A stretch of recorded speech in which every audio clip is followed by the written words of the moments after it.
She told me I was too young, but the way she looked at me said otherwise. The day I first noticed her, everything ordinary seemed to hold a strange new weight. I had been unloading groceries into my apartment when I heard the soft click of her door opening across the hall. She appeared in the doorway, mid-40s, confident yet quietly elegant, her hair catching the light in gentle waves. There was a natural grace to her movement, the kind that made a hallway feel smaller, warmer, somehow more intimate, even though it was the first time I'd really seen her. She smiled at me, not a casual neighborly smile, but one that lingered just long enough to unsettle me pleasantly. The air seemed to shift, the faint, subtle scent of her perfume brushed against my senses. I wasn't sure if it was the fragrance or the warmth she carried with her, but for a moment, the ordinary hum of the building, the muffled television from another apartment, the distant honk of cars, faded into the background. "I think these belong to you," I heard myself saying as I held up a package that had rolled into the hallway. My voice sounded steadier than I felt. "Ah, thank you," she replied, her voice calm but musical, the kind that lingers in memory.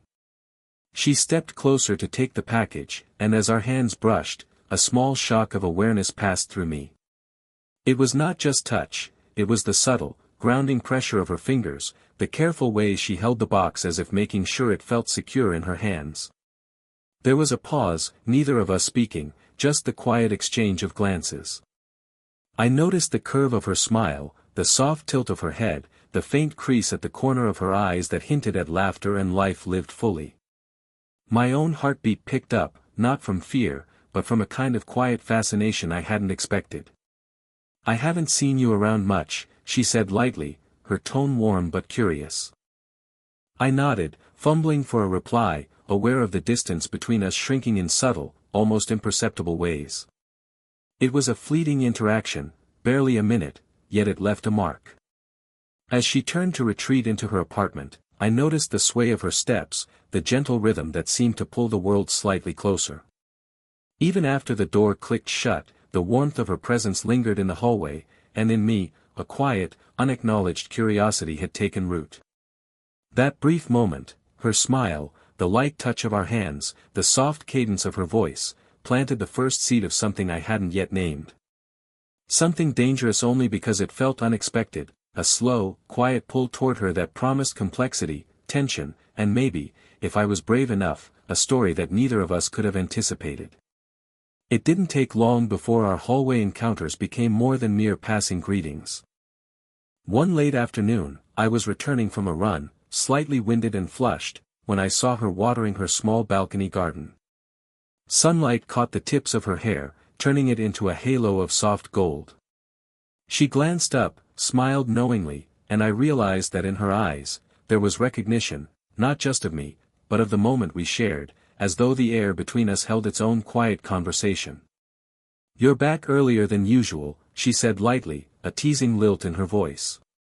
There was a subtle warmth in it that made my chest tighten slightly, a gentle pull that made me aware of every shift in her posture, every slight movement. I found myself standing closer than necessary, conscious of the faint scent of her perfume mingling with the air and the green freshness of her plants. "I figured I could get some fresh air," I replied, trying for casual but aware that my words sounded clumsy even to my own ears. She laughed softly, the kind of laugh that isn't loud but resonates deep in the chest, like a musical note that refuses to leave your memory. Her eyes sparkled with mischief. "Careful, or people might start saying you're courting the older woman next door," she teased, tilting her head just slightly, letting her gaze linger on me. My heart jumped in a mix of alarm and exhilaration. Her words carried no judgment, only a playful challenge.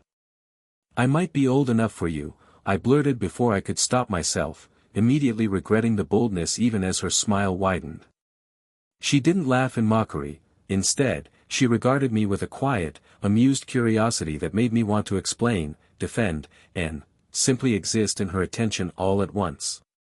There was a pause, filled only by the faint rustle of leaves and the distant hum of city life. Our eyes met, and in that moment, the playful teasing became something heavier, more potent.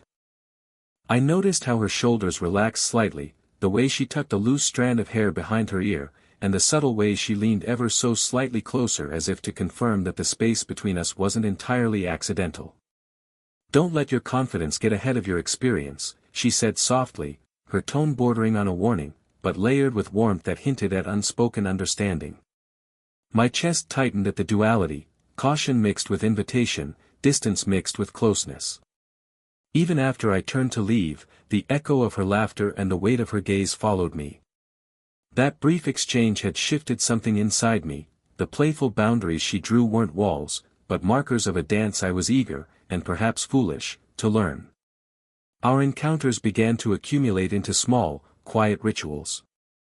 It started with grocery store run-ins. I'd notice her selecting the same ripe tomatoes, reaching for the same loaf of bread. Each time our hands brushed while reaching for an item, a brief electricity would pass, subtle but undeniable. I found myself lingering longer than necessary, caught between the excuse of helping her reach something on the top shelf and the selfish desire to be near her. She started remembering little things, my coffee preference, the way I liked my bread sliced, even the small scars on my knuckles from careless attempts at fixing my old bike. She mentioned these details in casual conversation, almost like she had been quietly observing, and the simple act of recognition felt like a warm tether pulling me closer. Her attentiveness wasn't intrusive, it was quiet, deliberate, almost comforting. One evening, she invited me to help carry a heavy box into her apartment. Her hands, strong yet gentle, guided the weight, and when our palms met briefly, I felt a connection that was tactile, grounding, and intimate all at once. There was no need for words, the silence between us spoke volumes. I noticed the subtle flex of her fingers, the warmth of her skin against mine, and the way she leaned just slightly closer, as if proximity itself conveyed a message. Our conversations began to stretch beyond the practical. We talked about favorite books, the music we carried in our memories, the small joys and frustrations of daily life. I found myself listening not just to her words, but to the rhythm of her speech, the quiet inflections that hinted at experiences and stories she didn't voice fully. I noticed how her eyes softened when she laughed at something minor, the faint crease of thought when she pondered a question, the way her hand hovered just a little longer over mine when she handed something across the counter. Even casual gestures carried weight. A light touch on the shoulder while pointing to something in her kitchen, a fleeting glance that lasted a heartbeat too long, the way she allowed me to walk beside her a little closer than socially necessary. Each moment was small, seemingly insignificant, yet it left an imprint on me, an awareness of closeness that made ordinary routines feel charged with possibility. By the end of these encounters, I realized that the age gap, though present, was not the focal point. The depth of attention, care, and subtle intimacy we shared mattered far more. What began as casual neighborly interaction had begun to evolve into something fragile, beautiful, and quietly magnetic. Every look, every touch, every shared laugh built a connection that neither of us could fully articulate, yet both of us felt with undeniable clarity. It was a rainy evening when the walls between us began to feel thinner, almost imperceptibly. I had come by to return a book she'd lent me, the one she said had changed the way she looked at the world. The soft patter of rain against the windows filled the silence as she gestured for me to sit in the small, cozy living room. The air smelled faintly of tea and old paper, comforting in its simplicity. She didn't start with words immediately. Instead, she sat across from me, her hands wrapped loosely around a warm mug, knuckles slightly white against the ceramic. I noticed the faint tremor of her fingers, the subtle tension in her shoulders. The confident, poised woman I had admired suddenly seemed human, fragile in a way that drew me in. My chest tightened, an instinctive urge to offer comfort stirring quietly. "I sometimes feel like I've done everything, seen everything, and yet," her voice trailed off. There was a pause, heavy but unspoken, a space that invited trust. I didn't interrupt. I simply leaned slightly forward, letting her know with body language that I was present, fully attentive. She looked up, eyes glistening slightly with unshed emotion, and I noticed the small lines around them deepen as she struggled with her words. "I forget what it's like to be seen," she confessed softly. It wasn't a dramatic statement, but it landed like a stone in a still pond, rippling outward in my chest. The age, the experience, none of it seemed to matter. What mattered was the quiet honesty, the vulnerability she allowed me to witness. Without thinking, I reached out and brushed a stray strand of hair behind her ear. It was a gentle, fleeting gesture, one that carried more weight than words could. She didn't pull away. Instead, she exhaled softly, a subtle acknowledgement that comfort, trust, and something deeper were being extended between us. For a moment, the world outside the window, the rain, the distant hum of traffic, faded into insignificance. All that existed was the closeness of our shared space, the warmth radiating from her presence, and the unspoken understanding forming in the quiet. I felt a pull, not of desire, but of profound empathy and care. By the time I left that evening, the dynamic between us had shifted imperceptibly. She was no longer just the poised, graceful neighbor I admired from afar, she was someone who had let me glimpse the tender, unguarded parts of her life. And for the first time, I felt that our connection was not just a casual, fleeting intrigue, it had the potential to grow into something deeply meaningful, something neither of us could ignore. Tension had been simmering for weeks, subtle and unspoken, but that evening it finally reached a quiet crescendo. I had invited her over under the pretense of helping me pick out paint for my apartment, a harmless excuse, yet one that allowed us to share a private space without distraction. The golden light of the late afternoon filtered through the windows, casting long, warm shadows across the walls. We stood close, examining a swatch of color, and I noticed the faint tremor in her fingers as she held it, the slight hesitation in her gaze. It struck me then, the vulnerability she showed just by allowing me this small, shared moment. I reached to adjust the swatch, and our hands brushed. It was fleeting, almost accidental, but enough to ignite a sudden, palpable awareness in both of us. "Do you ever think we're moving too fast?" she asked softly, not looking at me directly, her voice tinged with caution. There was a vulnerability in her question, a hesitancy that mirrored my own swirling thoughts. My heart raced, the weight of unspoken feelings pressing against my chest. "I don't know," I admitted, keeping my tone steady, though the heat in my cheeks betrayed my uncertainty. "But I know I don't want to ignore what's happening between us." My words hung in the air, charged with the tension we had carefully skirted for weeks. She turned slightly toward me, and I caught a flicker of something in her eyes, desire, hesitation, curiosity, and fear all tangled together. I noticed the subtle shift of her shoulders, the slight lean closer, and the way her breath hitched ever so gently when our gazes met. It was a delicate, thrilling moment, charged with emotions neither of us could fully name aloud. A sudden comment from a friend over the phone, something innocuous about neighbors and age differences, broke the spell, and we both stiffened slightly. Social perception, expectations, and the weight of our age gap hovered like a shadow, reminding us of the world outside our private bubble.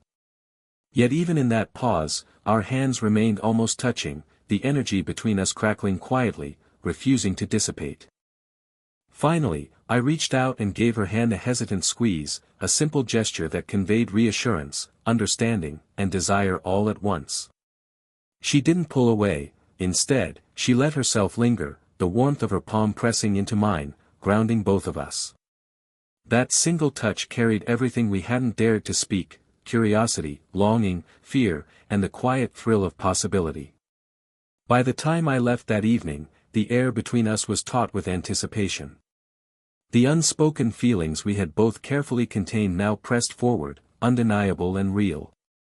It was exhilarating, terrifying, and intoxicating all at once, the exact point where slow-burn romance teeters on the edge of confession, setting the stage for the tender reconciliation that would follow. The evening air was warm with the lingering glow of sunset as I knocked gently on her door. Inside, the soft hum of her apartment offered a comforting cocoon, a private space where the walls seemed to fade, leaving only the two of us. There had been a tension between us for days, unspoken, heavy, and yet delicate, and tonight it felt like the moment to face it. She greeted me with a quiet smile, her eyes reflecting a mixture of relief and apprehension. "Come in," she said softly, the sound of her voice enough to calm the whirlwind of anticipation inside me. I stepped closer, aware of the subtle shift in the room's energy, the way her presence seemed to stretch the space around us with warmth and familiarity. We sat together on the small couch, shoulders just brushing. The contact was gentle, almost accidental, yet it sent a subtle current through me, a reminder of everything we had been holding back. The golden light from the lamp painted her features softly, highlighting the faint curve of her smile, the warmth in her eyes, and the quiet strength that had drawn me in from the start. "I've been thinking," she began, her fingers lightly tracing the rim of her mug, "about us, and how careful we've been." Her voice was tentative, vulnerable, and for the first time, I saw her hesitation not as distance but as honesty. "I don't want to rush anything, but I also don't want to ignore what's here." I nodded, heart beating rapidly yet calmly in the warmth of her gaze. "Neither do I admitted, leaning slightly closer. "I think, we've been afraid of what people might say, of the difference between us, but that doesn't change how I feel when I'm with you." Her hand moved toward mine, tentatively at first, then with a quiet certainty. The warmth of her skin pressed against mine, grounding us both. I felt her thumb brush along the back of my hand, a small, steady motion that spoke of trust, understanding, and mutual care. The weight of our fears seemed to lift slightly in that simple gesture. For several minutes, we sat in silence, speaking without words. Her head tilted slightly toward me, shoulders brushing mine more intentionally now, and I felt the unspoken reassurance settle between us. There was no rush, no need for dramatic declarations, just the quiet affirmation that we were present for each other, fully and honestly. By the time I left, the tension that had built over days had dissolved into something warm and steady. Our connection had shifted, deepened, and matured. It was no longer about teasing glances or fleeting touches, it was about trust, understanding, and a gentle, deliberate intimacy that promised more than either of us had dared to imagine before. The following weeks were gentle, almost tender in their rhythm. Our encounters no longer carried the undercurrent of hesitation or unspoken tension, instead, they held a quiet assurance, a mutual understanding that had taken time to nurture. Every interaction felt deliberate yet effortless, like two people learning the cadence of each other's presence. One evening, I found myself walking up to her apartment with a small cup of tea, the faint aroma of chamomile trailing behind me. She opened the door before I could knock, smiling in that way that had become familiar yet still held sparks of the extraordinary. "I thought you might like some warmth," I said, holding out the cup. She took it with a soft laugh, the gesture light but intimate, her fingers brushing mine just long enough to send a familiar shiver through me. Her eyes held a warmth that made the world outside disappear for a moment, and I realized how much comfort I had come to find in her presence. We settled on her couch, shoulders brushing naturally, knees almost touching. The glow from the lamp highlighted her features, the gentle curve of her cheek, the soft lines around her eyes, the subtle confidence in the way she sat. She leaned slightly into me, and I instinctively moved closer, letting her rest her head lightly on my shoulder. It was a slow, unspoken acknowledgement of trust, affection, and connection that had been growing between us for months. "I like this," she murmured, her voice barely above a whisper. "Just being here, like this." "Me too," I replied, feeling the weight of the months of hesitation, longing, and quiet tension dissolve in that simple admission. Our hands found each other again, interlacing with a gentle pressure, a tactile confirmation of what words could never fully capture. For the first time, I realized that our relationship didn't need grand gestures or dramatic confessions. The age difference, the whispered warnings from the outside world, none of it mattered in moments like this.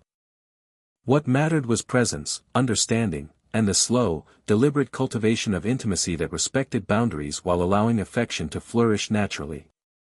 We spent the evening talking quietly, sharing stories, laughter, and the comfortable silences that speak louder than any words. Each glance, each gentle squeeze of the hand, each fleeting brush of hair behind the ear reinforced the bond we had nurtured. By the time I left, the world felt lighter, warmer, and infinitely more vibrant, a reflection of the connection we had finally allowed ourselves to fully embrace.